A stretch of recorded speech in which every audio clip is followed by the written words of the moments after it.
പിന്നെ എന്തുവാ, എന്താണ് വിശേഷമെന്ന് എല്ലാവരും ചോദിക്കുന്നുണ്ട്. വിശേഷം എന്താ പറയട്ടെ, ഇന്നലെ ഞാനൊരു വീഡിയോ ഇട്ടിട്ടുണ്ടായിരുന്നല്ലോ.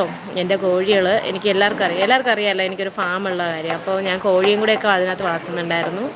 ഇന്നിപ്പോൾ ഒരാഴ്ചയായിട്ട് എൻ്റെ കോഴികൾക്ക് എന്താണെന്ന് അറിയത്തില്ല, പെട്ടെന്ന് അങ്ങ് കഫം വന്നിട്ട് ഭയങ്കര പ്രശ്നം. ഞാൻ ഒത്തിരി മരുന്നൊക്കെ മേടിച്ച് കൊടുത്തു. ഇംഗ്ലീഷ് മരുന്നിന് ഒരു 1000 രൂപയ്ക്ക് മുകളിൽ ഞാൻ മേടിച്ച് കൊടുത്തു കേട്ടോ.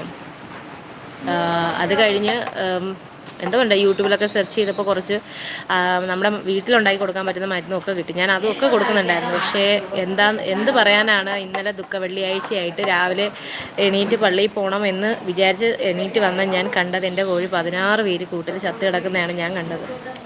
സത്യം പറഞ്ഞാൽ എന്ത് ചെയ്യണം, ആരെ വിളിക്കണം എന്നറിയാത്തൊരു വല്ലാത്തൊരു മാനസികാവസ്ഥയിലോട്ടായിപ്പോയി.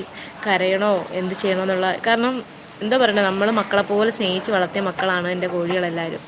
ഞാൻ എല്ലാവരും വാന്ന് വിളിച്ചു കഴിഞ്ഞാൽ ഒരിടത്ത് പോലും നിൽക്കാതെ എല്ലാവരും നാല് ദിക്കിൽ നിന്ന് പറന്നും ഓടിയൊക്കെ എത്തുന്ന ആൾക്കാരാണ്. അപ്പോൾ എന്നെ നന്നായിട്ട്